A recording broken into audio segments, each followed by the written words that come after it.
nti omuganda owe Masaka bw'anaayiiya eggaali n'agiyiiya mu Luganda oba n'ayiiya eddagala ajja wandikako ebigambo mu Luganda kati ate nze owe Bunyoro ojja kuba sibitegeera nze owe Karamoja nja kuba sibisoma simanyi Luganda. Buli muntu wano mu Uganda wakiri asobola okuwulira Oluganda ne waba tasobola lutegeera. Ani aluwulira? Nze nga siruwulira.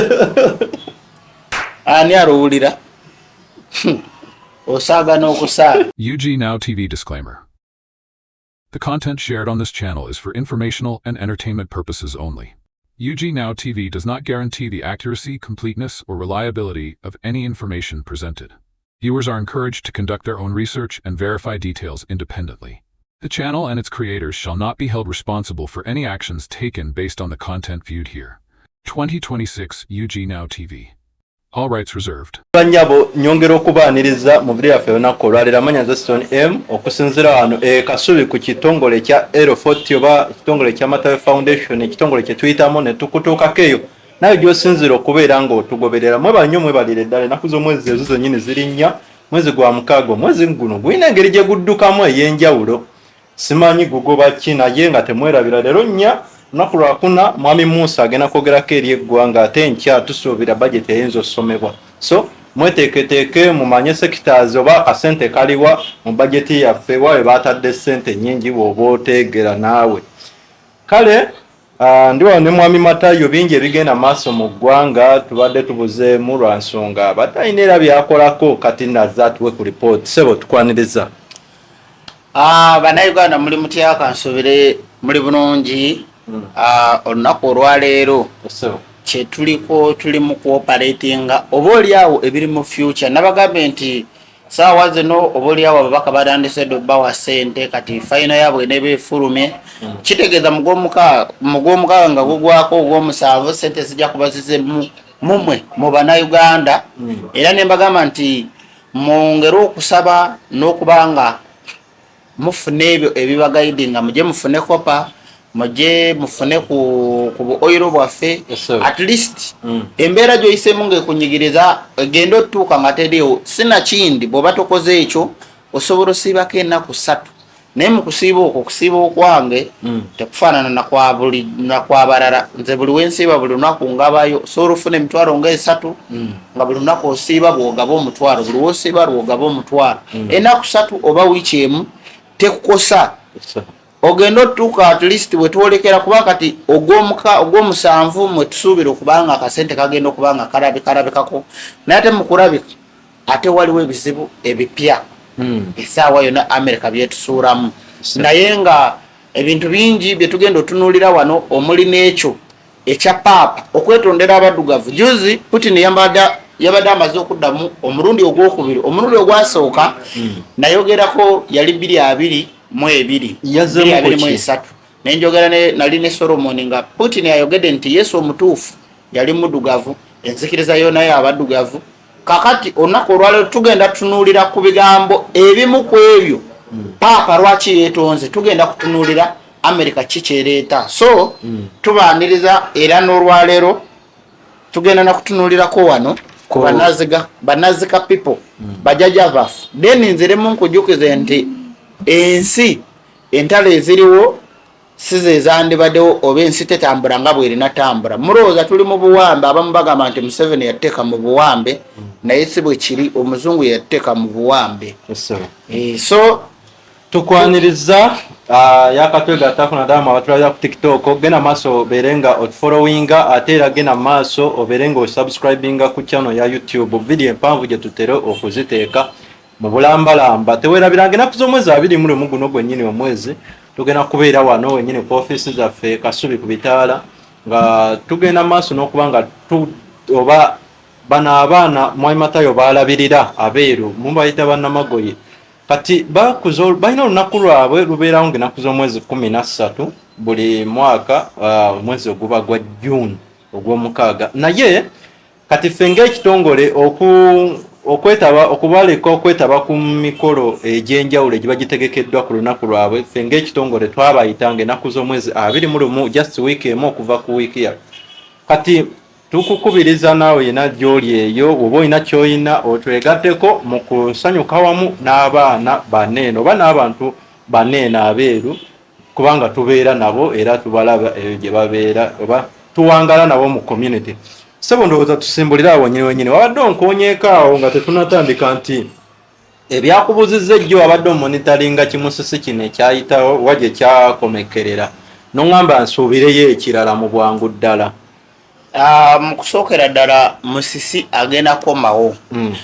Bwe tuddako emabega katono mu mwaka gwa 1882 1600 mu 1600 eyo Musisi azze ng'ayita mu myaka gya 7 olomosire Musisi yakuba n'ayogoroza ne volcano eyasinga mu gyo 7 eyo okusaanyawo ebibuga ebimu omuzungu bye yagamba nti byali bya Sodoma ne Gomora. Naye Sodoma ne Gomora mwabeerangamu okutta abantu, okwali okusamira kw'abazungu, obwali obutemu obutayagaliza n'obutayagala kusinga n'obusezi. Musisi yasaanyawo ebibuga ebyo ye yasaanyawo ne volcano. Naye mu biseera ebyo omuzungu yakiteeka mu Bayibuli n'agamba nti yali Sodoma ne Gomora. Naye ekigambo Sodoma ne Gomora kyali kitegeeza ebibi byewaabwe. Sodoma tebyali bibuga byo nga byo byali bibuga naye yalinga nkomerere yasaanyawo ebibuga ebyo nga bwe tuyinza okugamba nti amataba gajjawo ge gasaanyaawo abalwadde ba siriimu kati ne gateekebwa mu history nti ekibuga Kampala kyonna kyali kijjudde balwadde ba siriimu amataba gajja ne gabasaanyaawo omulundi gumu. Kati ekibuga Sodoma ne Gomora wali wajjuddeyo ki?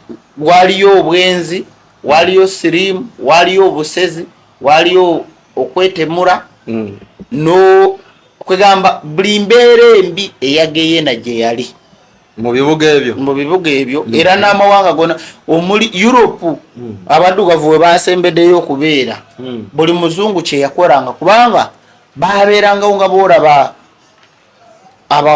kanko ekyokulabirako ng'abo abakungu abali enkima nga tamanyi bulabe bugirimu, abantu abali embwa nga tebamanyi bulabe bugirimu nti ye omwana bw'omuliisa enkima asobola ogirya neetamu infecting.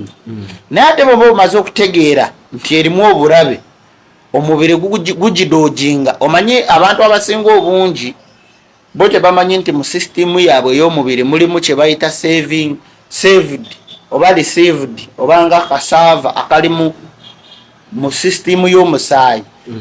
Mulimu saava etereka ebintu nga 10 naye tebabiwa attention nti omusota omubiri gusobola okulaba omusota oba amaaso ne gagulaba omubiri gutya mangu.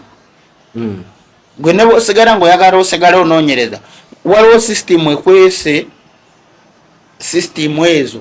Kati nga saawa zino kanko ekyokulabirako nga bwenyimiridde wano otulo tetunkwata naye tayimu y'otulo bwetuuka tusobola okunkwata ne mba nga sobola nakumanya kiri ku nsi.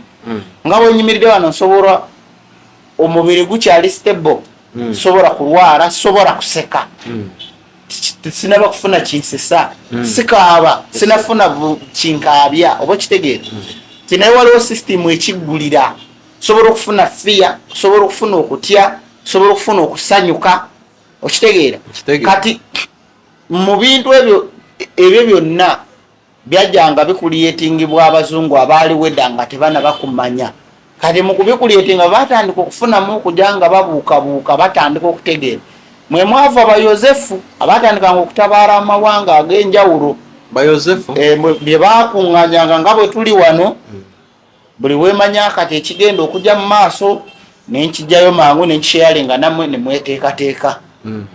Kati ba Yozefu ye operation gye baatandikanga okukola ne batandika okuvaamu ate laba Katonda bw'abayamba mu mbeera gye baalimu ne bafuna okutandika okufuna omukisa ogumanya ebitonde ebyenjawulo ne beeyongera n'okutabaala. Ne gavumenti oba obwakabaka obwaliwo mu biseera ebyo ne butandika okupiikinga mangu ne butravelinga okwetolola ensi bye biyambye omuzungu okukola mangu. Yozefu togamba taata wa Yesu?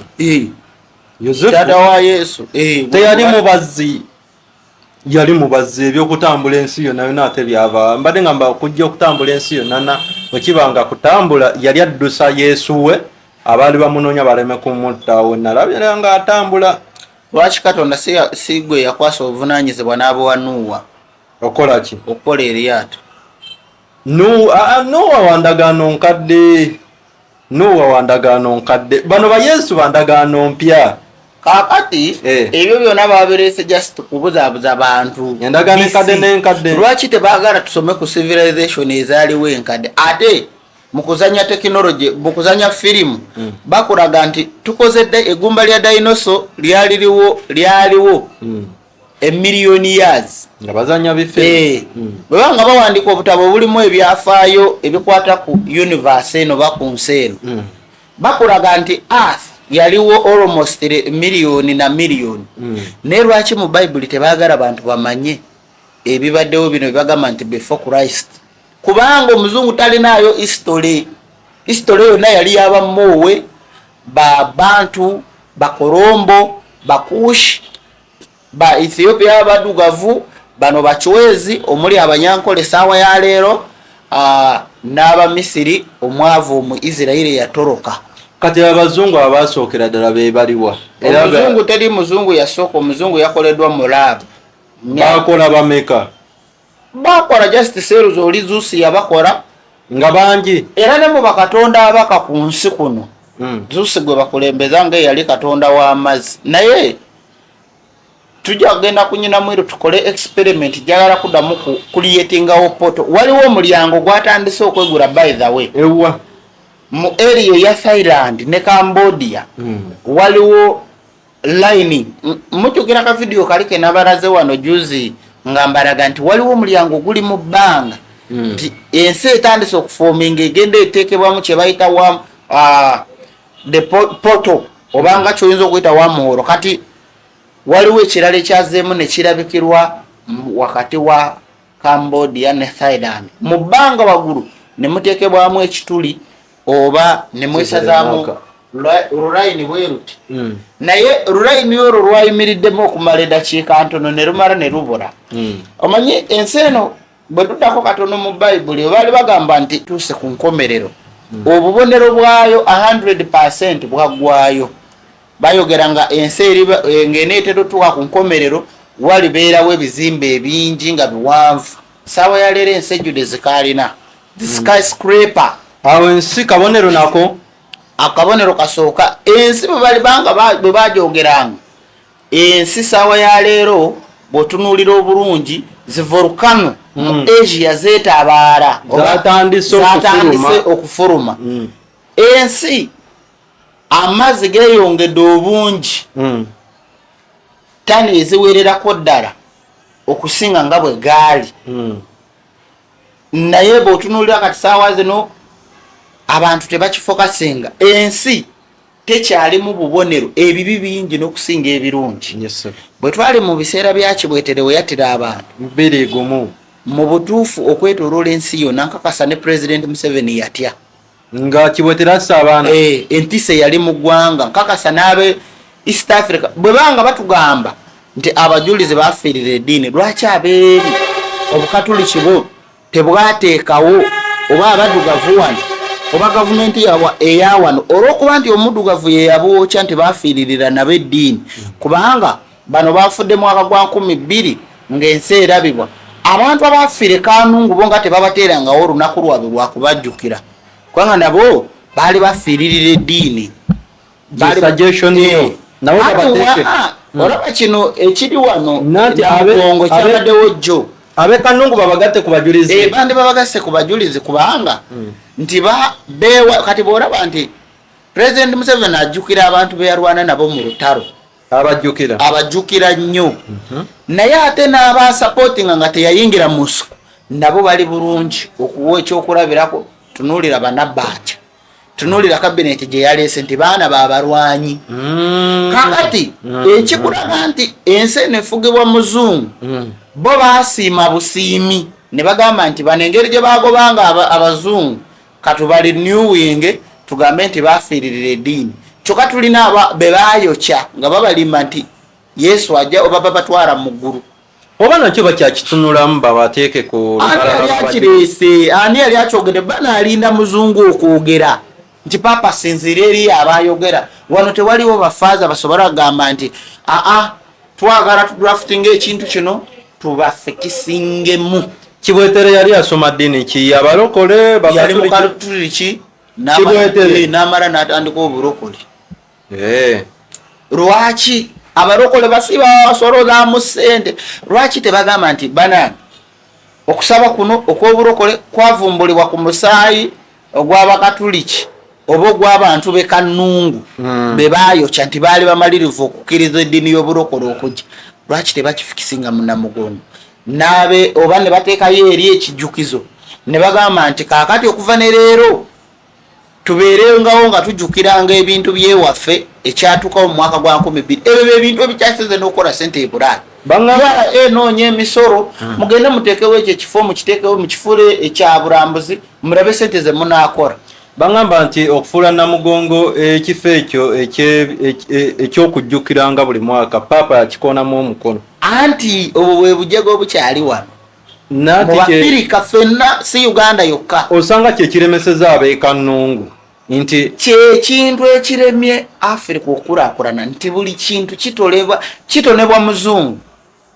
Ekyo ekintu URA esobola okukyaprovinga gavumenti n'ekiteekesa mu Ministry of Tourism nekiteekesa mu nkola ne bazimba ne bagamba ogenda okulambula Kannungu owaayo omutwalo oba 2 nga n'abava eri mu nsi zonna babateeraho olunaku lufuuka international ne bagamba nti olunaku olwaleero tujjukira abantu baffe abaafiirira eddiini y'oburokole oba be baayokyanga babalimbira mu ddiini era nabo baafiiririra ki eddiini. Oba tozza ebiwundu ku mitima egy'abano abantu oba ab'eŋŋanda z'abo abantu be baayokya? Kyogamba baafiirira Namugongo tewakyaliwo layini zaabwe nga balina bajjajja baabwe. Webali ssebo. Kati wano wali owuliddeyo nga boogerwako mu history bw'obanoonyaako n'ogamba nti kankebere mu layini. Omanyi kambagambeyo kino abantu abaatandika eddiini z'Obukrisitu n'Obusiraamu abaana baabwe mu layini gye baze nga bavaamu okuva mu myaka gya 1600 n'essaawa ya leero basasulwa be batriliyoniya be balina zi kampuni ezisinga okwetooloola ensi. Naye ate abantu abaafiiririra bano batugamba mbu baafe Namugongo nga bagoba abazungu wano mbu baafiiririra eddiini mbu kabaka wa Buganda ye yabata ne bavunza mwana ne bavunza ne kabaka omuddugavu. Saawa ya leero ne bookera n'ogamba nti tunoonyeyo abava mu layini yaabwe. Ku Google tosobola kifuna kubanga abaddugavu basiru bakebera history y'omuzungu eyaliyo emyaka 8 naye bano abafudde mu 1800 ne bookebera kati tolina kyosobola laba nti ani omuzukulu kati aliwo eyava mu layini ya Matiya Mulumba eyafiira awe Namugongo yafiirira eddiini. Bw'otunula ddiini Matiya Mulumba oba ekika kye saawa zino tokiraba. Nati abamu baafa bato. Kati nga Kizito omuto yafiira ku myaka 14 kati yafiira ku myaka 14 wabaawo basenga be bakoja be batoobe oba bakulu be. Onfuna kyengezaako okugamba ono omwana asese mu bintu ebyamakulu nti Kizito teyazaala layini ye bwetugamba nti waliwo layini ye ku ssente ze gavumenti zekola mu gundi eyo ebawako percentage. Obukatuliki ssente ze bufuna zibawako percentage mu kujjukira okulamaga okwo. Abaana buli lunaku ndaba wana Makerere teri muntu alina bwongo obwo busobola gamba nti kankole layini y'abaddugavu okuginyweza. Omanyi lwaki Afirika eyonoonese? Terina musingi, empagi za Afirika zaagwa. Kati tuli wansi mu kizimbe nga n'akasolya katuli kumpi. Tusobola kusitula mutwe tutambula tuweewalula tutambula tukunamye. Weewalula oba tosobola kulaba biri mabega amaaso ge kikubyeko kyotambula nakyo. Tosobola kyuka n'omanya nti kati eno wali ekibira nti eno wali eddungu eno mazzi. Amazzi g'olaba g'ogenda nago. Lwaki? Nti omuzungu kyakuwa kyoteeka mu mutwe. Kiri kye nakubuuza nti tusobola okubeerawo nga Afirika ng'omuzungu taliiwo. Kisoboka naye tulina bannaffe abasiru. Oyagala twewale omuzungu naye tekisoboka. Atukuba left right. Nigeria eriwa. Nigeria tekwagala omuzungu emulina naye ebitundu 7.5 ku buli 100. Nigeria ekozesa bya Afirika. Ghana weri ebitundu 7.5 ku buli 100 ekozesa bitundu bya Africa. Uganda 100% terina na 1% jekozesa nga yabadugavu. Ekisooka ne babanga banyume. How are you? Yeah, fine. Atkabiramu ebyekisiri. Agamawanga gonna gondaze. Tunulira parliament ya wano mu Africa lulimi ki wano olwogero luli international nti omuntu asobola okukebera ku Google ekintu ekiri mu lulimi luno. Anti labayo amawanga gondaze bo bayina background y'ebyobugagga byabwe nti basobola okwebeezaawo. Nigeria ina amafuta ekyo kyokka kijimala. Gano gazuulwa mu mwaka 2010 gaga ntegannasimwa na Nigeria we yatandikira gazuula Nigeria yo erinawo kasente abagagga basinga abamu ku basinga obugagga mu nsi yonna bali Nigeria. Nigeria yemalirira yo nga yo n'ekonomi yayo sente ezitowa kati Uganda ng'eggwanga 12 Nigeria filimu zeyazanyanga zonna zabeeranga mu Nigeria. Genda ku Paro Magic. Abannayuganda bazanya filimu za ruzungu n'ogamba bagizanyidde mu Washington. Kati gwe mulembe twagala tutagetinga akatale ke omulembe ge marara tutagetinga akatale kebweru balina ku sente wano tewali sente. Kakati kikyasinze ono kyayogeddeko nakugambe nti juice biliyoni ya Ghana yakutte ennyonyi n'agiwa abantu bajeyagaliremu nga munagana wana abagaga betulina bayindi. Ekirala ekyokubiri tunulira gavumenti yaffe baronze mbo muyindi yabatukolera ku bya business. Kitegeeza nti India yonna abayindi bonna bagenda kwenyigira mu ki mu byabusuubuzi kubanga minisita w'ebyobusuubuzi mugwira. Olundo otyo omuyindi nga tonaba ku stabilizinga mbeera eri mu India banansibo gye bawangaliramu. India abaana babatwalo ne babasadakiro ne babatemuliro ne babakola buli kimu.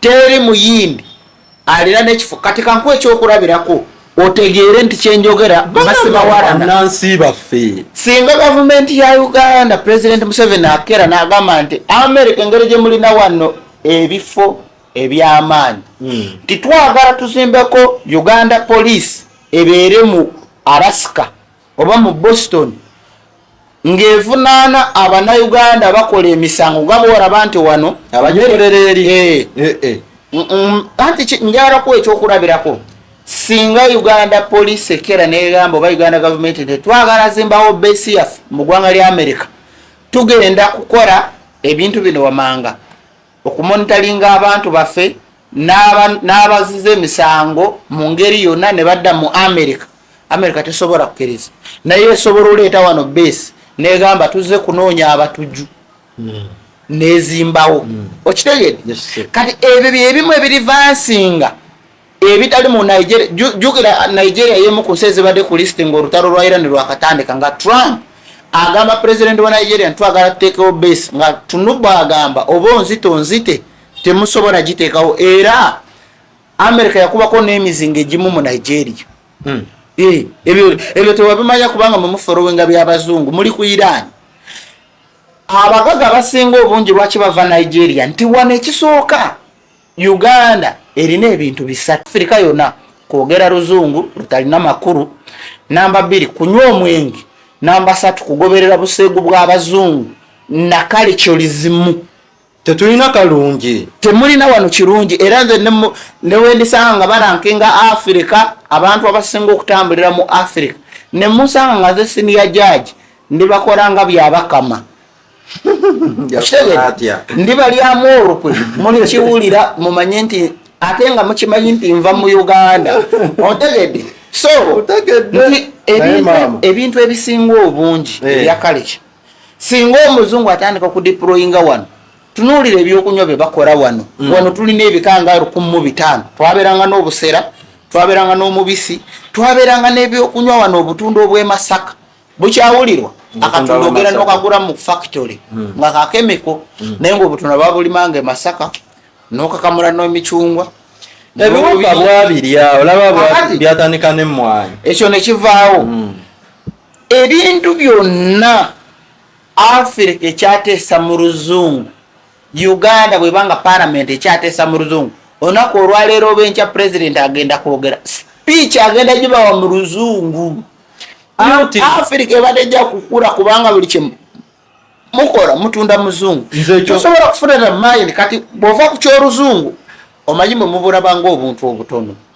Ati labayo nze ekyo namala nenkitegeera nti gavumenti weba aleeta UPE oba USUs amasomero okusome bonna basome nti believing obekkiriza nti ebitundu byonna atirisi kati bisobola okukola ki bisobola okutegeera ku luzungu era negamba nti engeri gye tulina tribes nnyingi mwami Musa oba oyo yinaina nakommunicating eri eggwanga tajja kujja ayogere mu luno ate speech bagikyuse bagiteeke mu luli bagiteeke mu luli nti weba baleeta bonna basome ne basooka ne basomesaako omugigi ogwasooka kweyajjanga mu 2000 nti bateebereza nti abantu bakiri we bayogera mu luzungu percentage esinga obungi bagenda funa message eva mu gavumenti kyova olaba oluzungu wano terusobola vaawo kakati awo terusobola awo bawuntute mu physics okukijjayo obulungi abantu ne bakinyonyola katudde wano ku ggwanga lya Russia kati kukyoyogedde obanga nvumye buvumbi ate nga zindi na answer kati eno ye Russia oluzungu mba nkuvumye eno ye Russia obunene bweriko Uganda eri bweti ku ggwanga lya Russia katonyeze Uganda kaba katonyeze wano nga bwokalaba Vladimir Putin bw'aba ayogera speech eri Russia ayogera mu Russia kakati eno kitwale nti eno ye continent yonna eya Europe yonna Africa Putin ali wano wakati bw'aba ayogera eri ensi kakasa omuraba ate ku TV omuteekako gwe bwoba omulabira wadde Uganda owe Kenya amulaba owe Tanzania amulaba Nigeria China Moscow gundi Italy mu America bamulaba naye bwe bamulaba ng'ayogera mu Russia era bw'omulaba final omaliriza ng'ofunye oba otegedde kyeyayogedde anti ate nga togenze mu Russia anti babivunira ne babiteeka mu luzungu lwentegeerategeeramu lwaki obiraba Putin singa yali alimu amalala nga gafa abakulembeze bawana yandibadde ayogera luzungu kubanga Putin y'omu ku ba president ku ssaawa ya leero aliwo nga ye namba emu ye intelligence yasinga amagezi ate nga ye president asomye okwetooloola ensi yonna Putin y'omu ku ba president aba briefing nti amagezi ge oba mu nsi ye ekitongole ekimusinga amagezi ye CIA eyokka kyekitongole kye ya ranking n'agamba naye tuli kirwana ne tukiwangula KGB eri kisinga president wa Russia waba ayogera Russia omanyi tribe eziriyo simanyi ziri 52 mulasa America omanyi tribe eziriyo ziri mu 360 mu America China erina tribe zigenda mu 5 Jinping bwaba ayogera mu Mangalini nga bwoga Uganda naye bonna baluwulira nanti bonna bachina kyogamba Museveni bwaba ayogera ffenna tetuba bannayuganda ayogera n'abagwira nti ebintu bino president alina bitutereereza n'asalawo n'agamba nti okuva ne leero tugenda kubanga tuaccessinga Luswahili period nga bwe bakusanga nga tuyogera nekitandikira mu parliament kati Oluswahili naye n'Oluganda weeruli Oluganda ekikyasinza olemesa wano okukula nti omuganda ow'e Masaka bw'anaayiiya eggaali n'agiyiiya mu Luganda oba n'ayiiya eddagala ajja wandikako ebigambo mu Luganda kati ate nze ow'Ebunyoro nja kuba sibitegeera nze ow'Ekaramoja nja kuba sibisoma simanyi Luganda buli muntu wano mu Uganda wakiri asobola okuwulira Oluganda ne waba tasobola lutegeera ani aluwulira nze nga siruwulira ani aluwulira osaaga n'okusaaga wano balina okutongozaawo olulimi oluli international oba Luganda oba Luswahili oba Lulugwala kati singa batonda Oluswahili privilege zirulimu zino wamanga kugambye nti n'Abamerika balina mu tribalism ezaabwe Omunyarwanda abeera Munyarwanda naye ng'ayogera Lunyarwanda era kabe mutuusi kabe muki tukimanyi ffenna nti aba muki aba Munyarwanda olw'olulimi naye kati bwe boogera Omunnayuganda omuntu aba amubuusabuusa Muganda Musoga Munyankole muki ako kabonero kalungi kabonero ki ebyo ebikyasinze otwavuwaza bwe bagamba nti Republic of Uganda oba eggwanga Uganda liba nekiri kulembera okimanyi nti saawa ya leero abantu basanga omuntu ng'ali mu buzibu n'agaana omuyamba abantu twakoowa okuyamba kati kyemweyita temwakoowa tulabize ennaku mwakoowa kyemugamba mwe Katonda bayambye Katonda mu kubayamba ye nga takoowa nga musigala musaba mikisa anti ye Katonda anti kati mwe muli omanyi ekyasinze otwavuwaza butategeera Abanayuganda kati ffe ekyasinze otuze emabega butategeera lwaki nti ekisooka mu byonna tulowooza nti tuli bamalayika tulowooza nti tuli bakabi ffenna osanga omuntu kati saawa zino wayinza okujja Newcama nga muyimbi Newcama oyo bwajja n'ayimbayo oluyimba lumuyite neekwata ajja kulaga nti ye waakabe okusinga ka miliyoni abaddewo emyaka 4 n'atandika n'okuvuma naye nga nkukakasa nti oli omukikuyu aba yayimba dda myaka na bisiibo okitegeera nti omuntu yenna buli wajja tayagala kumanya ate mu bazungu saawa ya leero juzi Chris Brown yabadde ku interview ne bamugamba naye music omwongeddemu ate era hip hop gwokuba tamanyi wa Michael Jackson yalinze bangi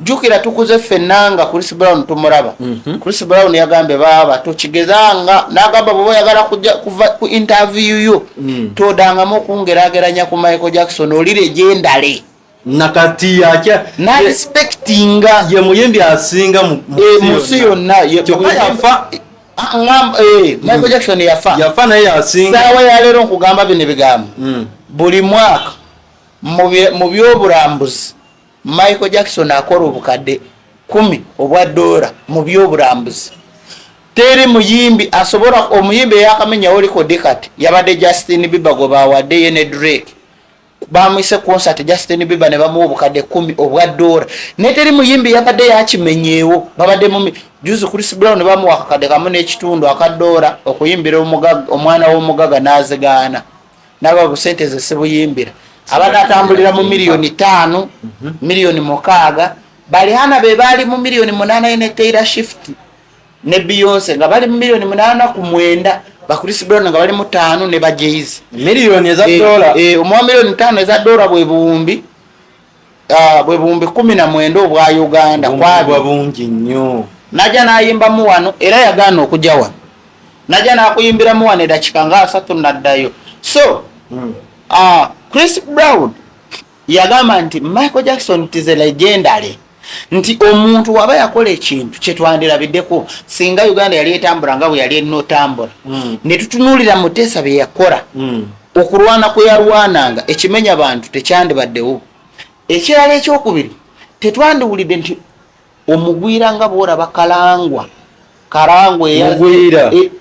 Munyarwanda Karangwa yaze wano ejo juzi nga muvubuka moto ne ba Frank Gashumba nti Karangwa asobola okufa nazikibwa ku square kilometer 4 omanyi baita square kilometer government ebesobola okujayo musoro yara ebesoroza yo musoro buli mwezi square emu yokka tekiba kyalo kiramba neno ulira nti Omunyarwanda yavudde eri nasenga Uganda nafa ne bamuzika ku square kilometer 4 bwe nkubuza yafuna ata square kilometer 4 omuntu omu yalifuna ati obubbi kubanga ekisooka mu byonna tali mu level y'abahamu kyebava abantu basanyuka ennyo ng'afudde ndowooza ebyo bye bimu ebireetera ekyo ndowooza bulowooza naye nga omuntu yandibadde kweyo level twandigambye nga hamu oba nti Karangwa abadde ku ranka ya general wano mu magye nti nga ba Kayindo tafiire abo be basobola okukola ekikubanga bo balwanyi basaabalwanyi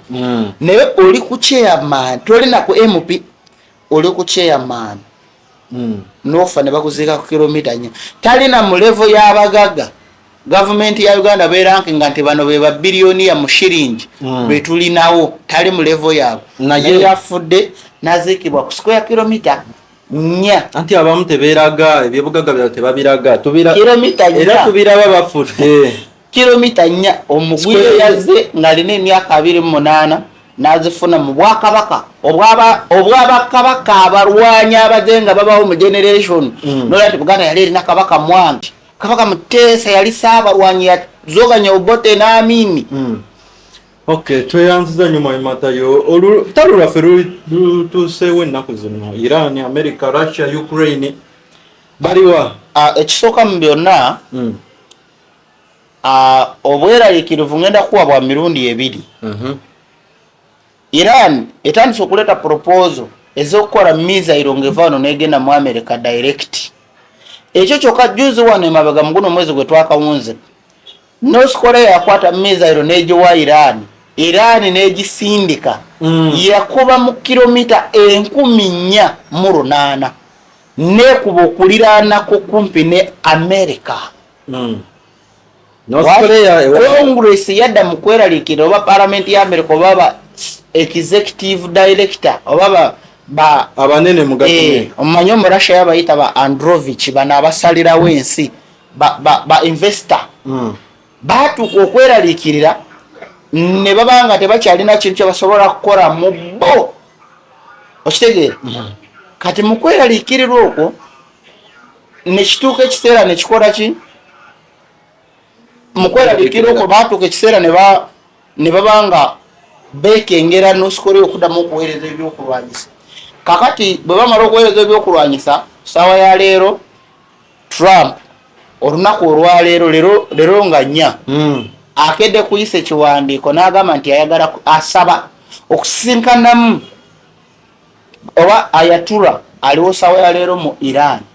Singa Trump akola ekyo aba alidde amayinja atya nti bw'akola ekyo ajja kuba akoze nga kye yakola North Korea yasinkananga Kim ne banyumyamu Trump n'alyoka avimba n'alyoka aboggora eri America n'ensi yonna. Kati bw'asinkana Mujitaba owa Iran ng'ate yeyatta ne taata we kitegeeza okubuuza America eba esituddwa n'efuna n'ekitiibwa nti aba afuuse kazirwana kazizikiza kaziteekawo kazijjawo okitegeera. Kati Abamerika babaliramu obuntu obutono obwo bwe busitula vibration yaabwe. Kati okusisinkana Ayatollah aliwo kati kiba kyongedde okulaga nti America mu nsi yonna ye rubogora ye big system ye big sound ye buli kimu. Naye oyo omwana oba oyo Ayatollah aliwo tebamanyi Abamerika tebanaba kukonfaminga n'ebitongole bya Israeli byonna tebimanyi waali. Amawulire gali fake baagala Trump ayagala bakola appointment mu meeting naye olitasobola. Ekirala ekyokubiri bagenda kwa provinga era ababaka abakireese ekiteeso ekyo naye kale osooka n'owulira ababaka ba Iran ba member of parliament wulira mind zaabwe njagala okyeteeke mu mutwe. Ababaka ba parliament ya Iran baleeta biteeso mu parliament zaabwe tukole missile ezisobola okuba mu America bali mu parliament bateesa. Ababaka ba Uganda bali mu parliament bateesa. Njagala banfuule deputy speaker, njagala batwongeza omusaara. Prime Minister wamaze omulonda nabbanja nga yakaapulwa parliament n'agamba twongerewo ku ba minister. Abali bateesa batya? Bateesa nti twongereko ku system ezikuuma Iran n'okubanga Iran esobola okukola omuzingo ogugenda straight mu America. Njagala ompeeyo system president wa wano yayamba buyambi n'agula ebyokulwanyisa.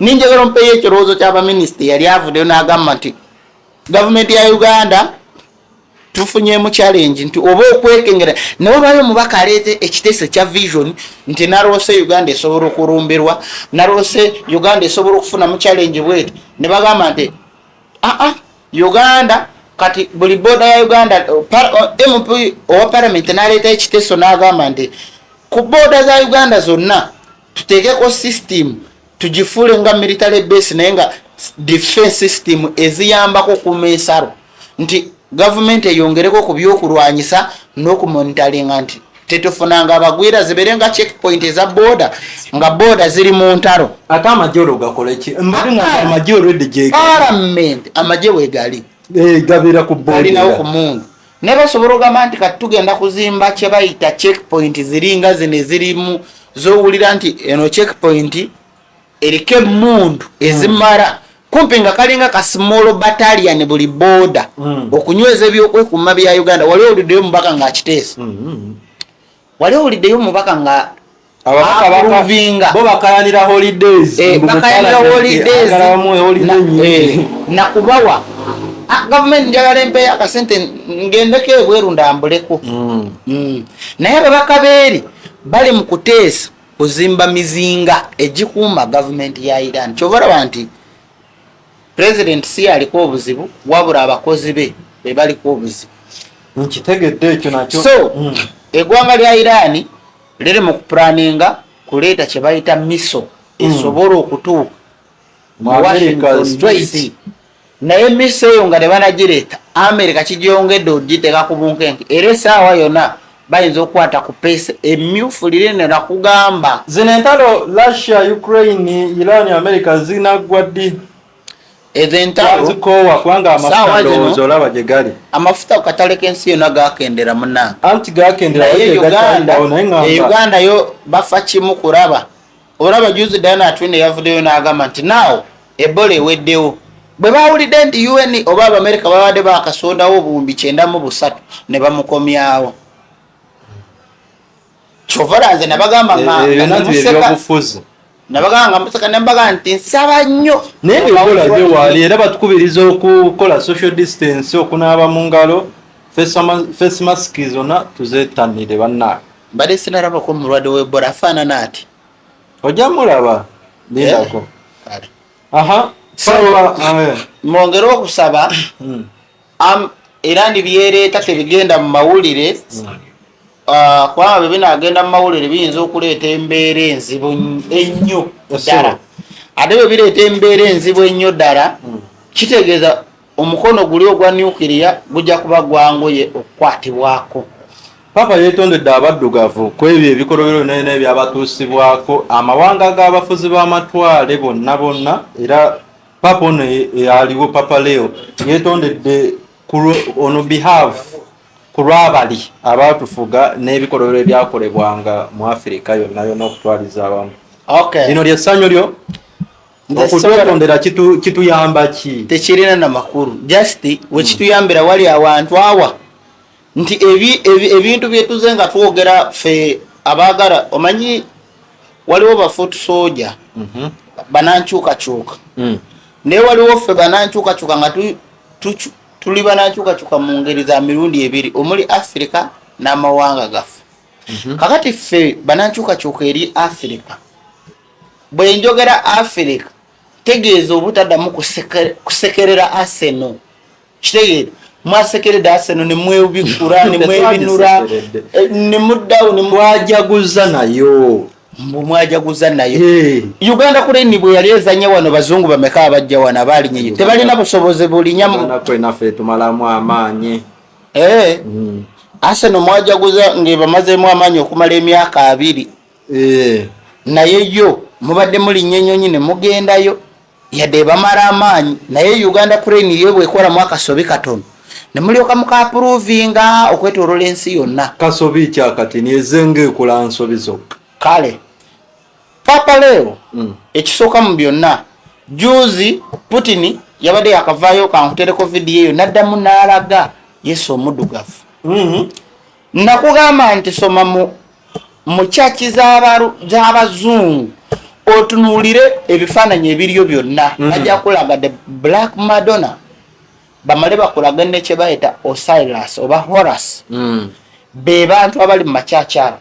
Bw'obuuza Papa ku interview n'omubuuza lwaki ebifaananyi by'abaddugavu byaddugala oba ebiri mu kyaki z'obukatuliki ate nga mu Africa baba printingira byeru.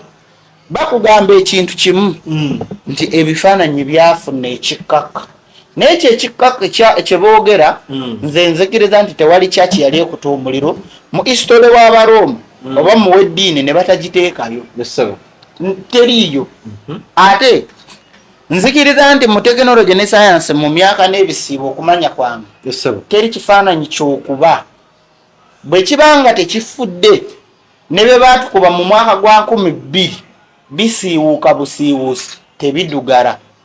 tekisobola kuva mu kala y'omuzungu nekiduga ne be basiiga obusiizi bano nga kamera tezinajja basigisa emikono bikyaliwo mu kala yaabyo gye babisiigiramu ne ba Mona Lisa be baakyusa. Mona Lisa yali muwale yavanga mu Namibia eyalina lulungi.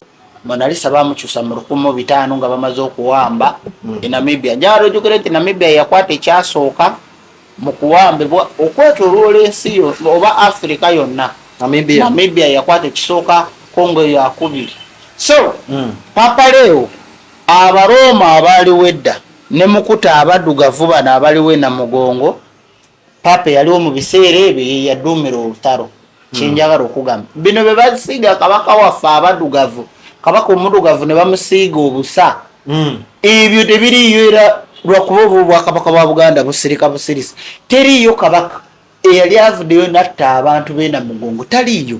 Ebyo babateekamu muli omanyengeri gye muli mashini mugoberera ezo mashini. Papa Leo ekigambo kyeyogedde yasoose kulingiza mu line-up y'abajjajjaabe okwetonda kwe. Lwaki Papa yeetonda?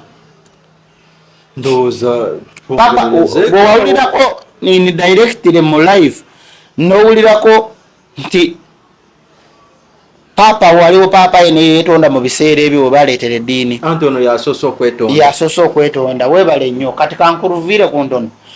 Mu biseera ebikadde baakwatanga abaddu nga Papa mu biseera bya King Leopold 1899 Leopold alyoka atabale Kongo.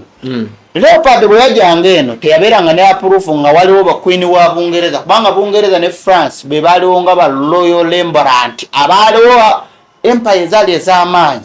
Kati ba Rembrandt abo be baapuruvinga nga ne basindika bakabaka abatono nti nga bw'olaba nti saawa zino nti obwakabaka bwa Bungereza butwala bubuso obubwetoolodde bu Greenland bu Iceland, bakabaka abaliwo bonna bali under Bungereza oba Great England ekola United Kingdom. Kati abo boraba abali mu Netherland ababetoolodde empire ya UK nti bw'aba agenda okukola ekintu asooka kufuna permission okuvaawa kino kye bagamba nti kati nga bw'olaba nti base y'amagye nti bwebeera ewaffe Kagadi bwe begenda okukola operation efune n'okuva ewa CDF ku headquarter oba eneewa ebombo ku headquarter ku base enkulu mu Uganda yonna barracks zonna nti eriyo baheedi. Kati bwe bajjanga ba King Leopold bafunanga permission ne bafuna certificate oba ekiwandiiko bakiyitanga populo order. Ekiwandiiko ekyo bakiyitanga populo order. Nga populo order bwetuuka mu mikono gya kabaka yenna oba omukulu yenna oba bwetuuka nga mu ggwanga nti Uganda nga kitegeeza Uganda bagiwadde authority okuoperatingira mu Congo obese oba tesse erina support okuvaawa mu Bukristo nga Papa yatadde mu stamp. Kubanga mu biseera ebyo Papa yalinga bano boolaba ba Trump nti Papa bw'ayogera tetadde bwamu. Nga ate abaalina amaanyi baali bantu babiri, obwakabaka bwe Bungereza n'Obukristo oba obwa Papa obwa Vatican. Kakati Papa bwe yawandikanga ekiwandiiko n'akikwasa ba King Leopold ne bajja eno ne balyoka batirimbula abantu nga bakutta bya Papa. Ng'Omuzungu ne bw'aba akuta ate basomesanga ebintu bisatu wano Wamanga: kusomesa Oluzungu, eddiini n'okukkiriza ebyabwe enneeyisa kalica okusanyawo kalica. Kati Papa n'ayisa etteeka eddala ne bagamba nti n'abo bonna abatakkiriza mu ddiini mubaleete basobolenga okuba nga batukolera ku mpaka eno. Be baddu. Kati obuddu bwe baakolanga bwe wagaananga baakutemulanga. Era n'Abannayuganda be battira wano mu 1800 abali wane Namugongo bonna babatemula baali bagaana okukkiririza mu bintu by'Abazungu.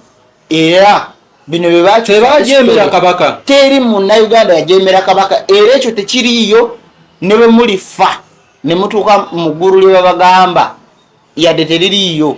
Katonda alibagamba nti tekyaliyo. N'abaloota musabe okuloota babawe vision katonda akibakolere teriyo muddugavu yajemera kabaka wabula bebawakanyanga history w'omuzungu ng'omuzungu abagamba nti yesu gyali yesu biki yesu muli simanyi yesu ne bajanga babiri vansing kwe creatingawo ebyo byenamugongo singa byali bwe bityo namugongo Afrika yonna bakuleetinga system nti bafiirira eddiini mamatanzikiza tutandikire wanene olunaku n'abandowooza lwankya mpozi ngwe n'akatalekeka olunaku olw'enkya waliyo ensiri America zegenda okudeployinga okufa kugenda kutandika sikyogedde nti mbatiisa wabula mbabuulira okufa kugenda kutandika mwetegetekere musisi akomawo naye bwakomawo ajja kugiramu 8.8 tuze nga tumulabe China magnitude